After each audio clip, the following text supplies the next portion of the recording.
A very good morning, good evening, and good afternoon, ladies and gentlemen, boys and girls. Thank you so very much for joining the Live Signatures Radio, episode number 1649 or 48 right there.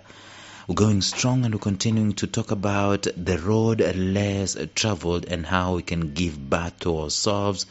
There are about 5 ways in which that can happen, and we've been talking about 4 of them so far. And I'm going to give you a recap of the same. This podcast is a daily show where we talk about purpose, we talk about resilience, and we talk about productivity. Those 3 intertwined, interlinked, and I do believe those 3 are the pillars of life itself. That if you remove any one of those pillars, then life comes to a tumble, either for an organization or even for an individual. Those 3 are critical for all of us. And so today we're going to continue going deeper into what we started yesterday. We started talking about the idea of taking care of your Goliath. Very powerful stuff. Stay tuned.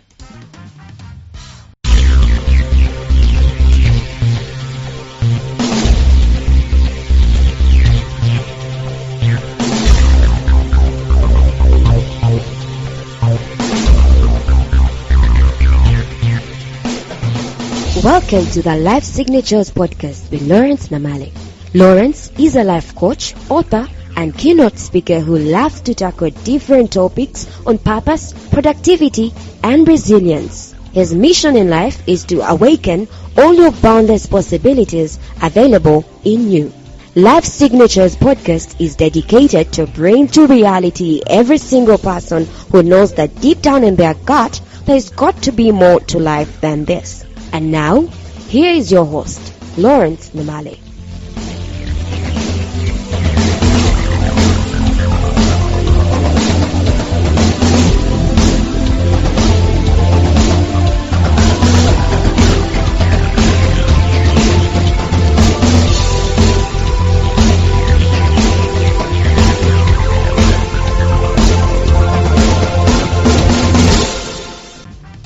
The road less traveled is, of course, as it sounds. It's the road very few people take, and yet that road is the one that gives birth to very many things in our lives. If we wanted to give birth to ourselves, for example, we will do it on the road less traveled. We will not do it in the sea of sameness. We will not do it in a classroom, sorry to say. We will not do it in a religious gathering where everyone is there and antics are happening. No, you will do it alone, by yourself, taking the road less traveled. And some of the things we've said, that if you're to take the road less traveled, number 1, you've got to do the uncomfortable. Number 2, you've got to do the unconventional. Number 3, you've got to go on a dare. And number 4, we are saying that you've got to give birth to yourself by taking your Goliath out. Yesterday it was very interesting to note that Goliath, the way we know the Goliath we're talking about, he wasn't David's problem. He was King Saul's problem. David's problem was the lion and the bear in the wilderness. And what was David doing? He was taking care of his problems. He was taking care of his quote-unquote Goliath, which was the lion and the bear and all the wild animals that will come across trying to hinder his flock and trying to pick a flock. He will say, I will run after the lion, I'll run after the bear, and I will snatch the sheep from its jaw, from its paws. That's a shepherd, and he was taking care of that business. But King Saul's assignment was to take care of the enemies of his country. And what happened? He was being taunted by the very person or the very people you're supposed to take care of. So much so that he hid in the caves for 40 days until a guy who's been taking care of his business shows up and says, I've done this before. It looks so familiar. I'm going to do it again. And what happened is that destinies were exchanged when he took care of someone else's problem. And we warned you yesterday, stop shirking your assigned destiny responsibilities to other people. The more that happens, you see, you're supposed to go through a process of taking care of your opposition, taking care of your Goliath, so that you can ascend your throne. If you don't, someone else who does that assumes the responsibility. There is no way Saul can continue being king when he has slain the main enemy of the kingdom. He cannot. He doesn't even have the moral authority or moral bragging rights to be king. He doesn't. The women sang, Saul has killed 10,000, his thousands, and David has killed his 10,000s. Women. Anyway, let's not go there. But the point we're making is that the self-birthing process requires that you and I, we do these things properly, and we take care of our Goliath. And so we're going to continue talking about that in this episode today. He did that stuff in obscurity. You and I need to love those moments where the cameras are not rolling. No one is recognizing us. We are really suffering in obscurity. We're trying to do some things.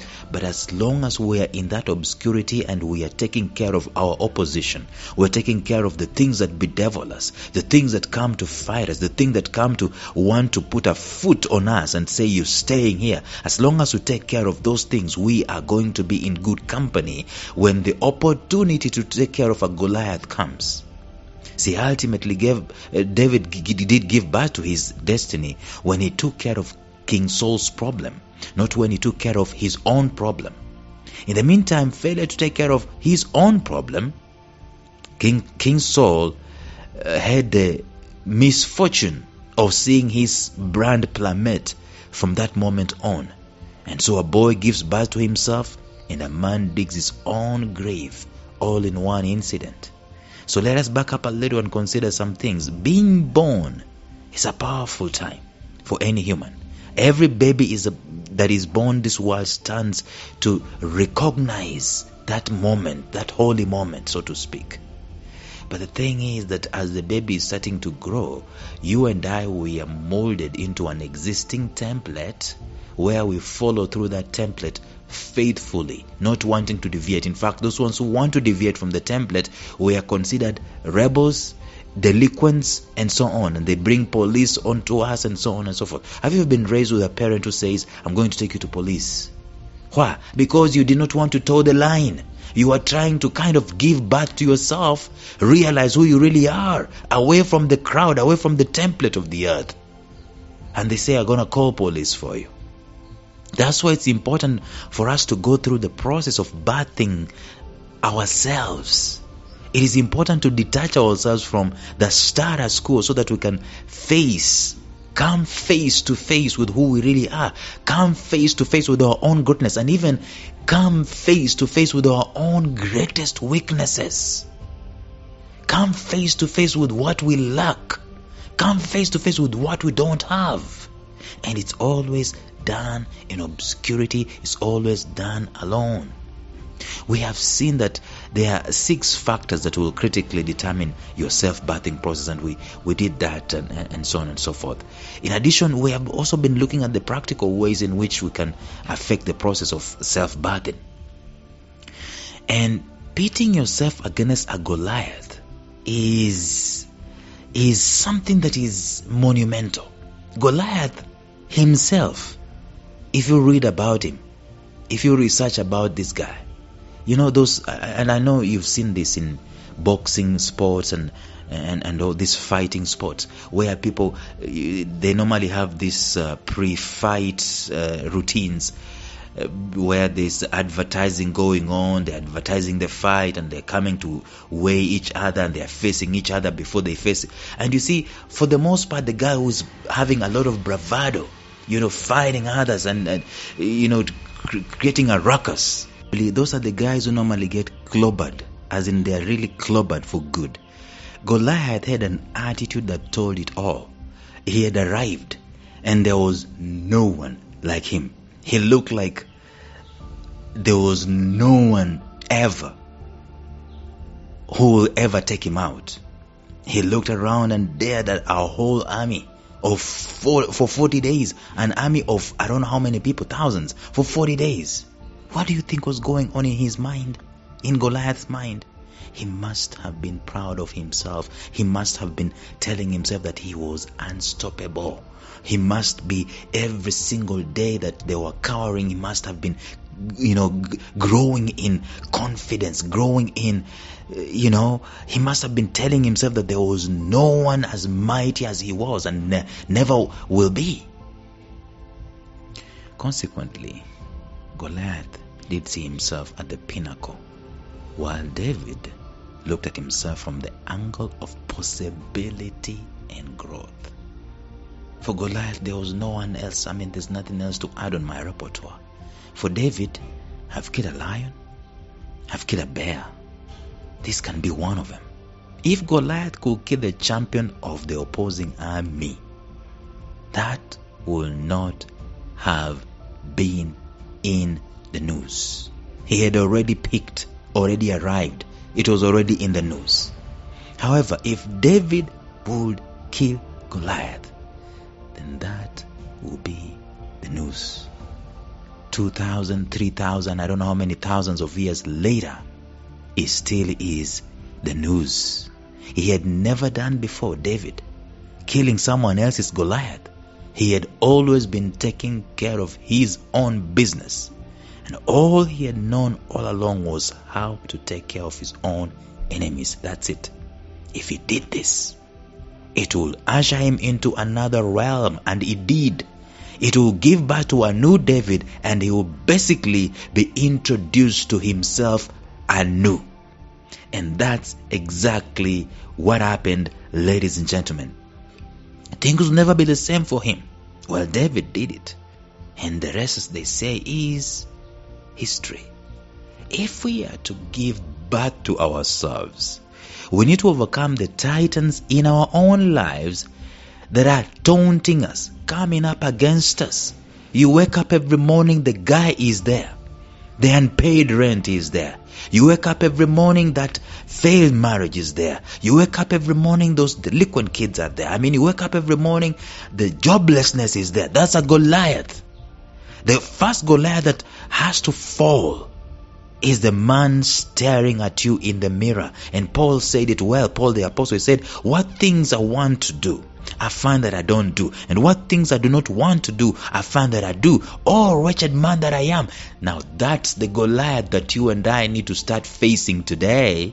It is when we realize that fighting going on in our minds and rising up to win that fight, that we shall kill our first Goliath and give birth to our true selves. The man in the mirror is the first Goliath. In fact, Paul again says he says, I die daily. I put my body under subjection. I discipline myself like a man running for a prize. Therefore, the aspects of our moral, mental, spiritual pillars should be those that call us to be absolutely circumspect. And that's the first assignment that you and I have, to kill the Goliath that stares at us in the mirror. Many a times it's not the enemy without. Many a times the enemy within that does us harm. Is the man staring back at us that tells us you cannot. Is the man staring back at us that goes on to these tiny little rabbit holes of life and deviates and starts feeding the flesh instead of feeding the spirit. Many a times is the man in the mirror who is the worst enemy, who is the biggest Goliath ever. And that man taunts you and you cower. You stare at yourself in the mirror and you look down because you're ashamed. Goliath is looking at you. You're ashamed of what you did. You're ashamed of what you cannot do. You're ashamed of what you could have done and you did not do. You're ashamed. But that Goliath is like the lion and the bear that David took care of. I don't know if you have a lion or a bear in your life. You see, you've not been a Goliath. You've not been facing a Goliath all your life. Goliath comes once. He comes once at an opportune time. And when Goliath shows up, we've got to take him out. But this Goliath that we are staring in the mirror, I tell you, this is a guy that you have to wake up every morning and put them under. You've got to remind Goliath that he's staring at you in the mirror. You belong down. Sit down, Goliath. Sit down. Unless that happens, Unless that happens, we cannot give birth to ourselves. And even if we do give birth to ourselves, this Goliath will always be taunting us and always be bringing us down. We've got to win this one. We've got to win this one. We've got to win this one. Tomorrow we will bring to a close this part of Goliath. But until then, bye-bye. Thank you for listening to Life Signatures Radio. If you enjoyed today's show, subscribe to Life Signatures Radio on iTunes, Stitcher, or visit our website at lifesignatures.libsyn.com. Life Signatures Radio, fresh, clean, and inspiring.